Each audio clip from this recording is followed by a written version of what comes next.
Hey guys, কি অবস্থা সবার? কেমন আছো সবাই? Welcome back to my new another video. অনেকদিন আফটার লং টাইম পর আমার ব্লগ আসতে চলেছে আমার চ্যানেলে।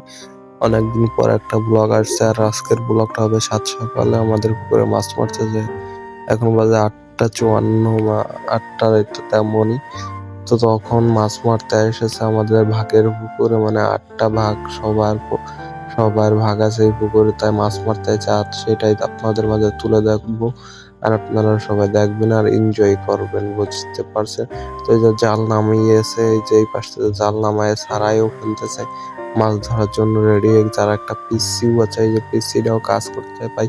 পিসি মানুষও কাজ করে, মুরব্বীরাও কাজ করে। দুইটা হাঁড়ি নিয়ে আইছে, আর এই যে জাল চারিপাশ থেকে সারান ধরেছে। তারপরে আমাদের পুকুরে যাবে, মানে ওইটা আমাদের নিজস্ব পুকুর। তো ওই যে দেখেন নিচে হয়ে কিভাবে জাল দিয়ে মাছ মারতে যাওয়ার, এইটা আপনারা দেখবেন পুরোটা। আর আপনারা ভিডিওটা স্কিপ করবেন না। ভিডিওটা স্কিপ করলে ভালোভাবে বুঝতেও পারবেন না আপনাদেরকে কি কারণে ভিডিওগুলো দিচ্ছি। আর এই পাশে দেখছেন ওই যে কোনো একটা মুরব্বী আছে বাঁশতলাতে, ওই মানে জাল টানতেছে, বুঝতেই তো পারতেছেন। আর এই যে জাল টানতেছে, আর জাল টানতেছে অনেকক্ষণ ধরে, তাই ভিডিওটা মাঝে মাঝে কাট করে দিছি। তো তোমরা যারা আমার চ্যানেলে নতুন আছো, প্লিজ চ্যানেলটা সাবস্ক্রাইব করে দিও, আর আমার প্রিয় মানুষ দেখে থাকলে একটা কমেন্ট করো নতুন করে ভালোবাসার জন্য। যাই হোক, ওই যে মুরব্বী আছে, মুরব্বীটা মানে পানি বেশি তো নাই, অর্ধেক মাজা পর্যন্ত পানি, মানে বেশি পানি নাই, এই কারণে এই অবস্থা পুকুরে। মাছ মারার কাজ চলতেছে, আপনারা দেখতে ভালো থাকে। মানে পুকুর পুরো পরিবার মানে ফাঁকা করে ফেলবে, পুকুরে বুঝইব, এই কারণে মাছ সব মারতেছে।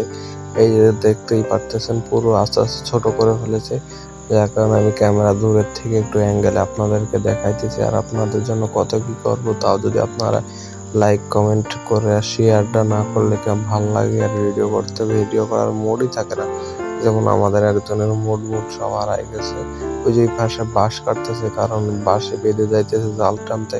যে মুরব্বী এখন কি কায়দা করে জালগুলা বাঁধাই, এই যে মানে লাঠি দিয়ে যে মাছ সব লাফাইতেছে, লাফায় বের হয়ে যাইতেছে এই কারণে। আর ইনরা মানে জালেরা এই যে মাত্র 3 জন, এই কারণে হচ্ছে না লোক। পরে আমাদের আব্বু বা কাকুরা নামবে, আর এই পাশ থেকে জালের এই খুঁটো দিতেছে, যাতে 2-3 জনেই হয়ে যায়। আর পিচ্ছিটা যে টানতেছে, দেখেন ভাই কি কষ্ট করে পিচ্ছি জাল টানতেছে, মানে বৈশা করে টানতেইছে, ও দেখতেছে না কোনো কিছু। তো এই মুরব্বী করবে কি এখন, এই জালটা চারিপাশে মানে দুই পাশে 2 3 কোটা দিয়ে মাছ মাথায় মানে জাল ধরা লাগবে না, যে খুঁটো গাইডে দিতেছে। আর ওই দেখেন আমাদের বাসার সবাই চলে এসেছে মাছ দেখার জন্য। ওই যে ওইখানে আব্বু কাকি মানে যে উৎপলা সবাই আছে এই যে। তো আড়ি নিয়ে হয়েছে, আর আমার ঠান্ডা লেগে গেছে ভাই, আমার জন্য একটু দোয়া কইল যাতে আমি সুস্থ হয়ে যাই, পরবর্তীতে আবার নতুন নতুন ব্লগ দেওয়ার চেষ্টা করতে পারি। তো এই যে এখানে মাছ ধরার কাজ চলা শুরু করে দিয়েছে। তো চলো মাছ দেখতে যাই। আমি মাছ তোমাদেরকে ছবি তুলেও দেখিয়ে দিব। এই যে এই পাশে আসছি, আর মাছ এই মানে এই কোনারটা যে দেখতেই ফালাইতেছে কি পরিমাণ মাছ। এই কোনারটা এখানেই থাকবে, এই কোনারটা পরে বের করবে, আর বেরের পরে আপনাদেরকে মাছ দেখাবো কি পরিমাণ মাছ হয়েছে। এইটাই মাছ ছাড়তেছে, যে মানে ভালো ভালো দেখে মাছগুলো সব ছাড়তেছে।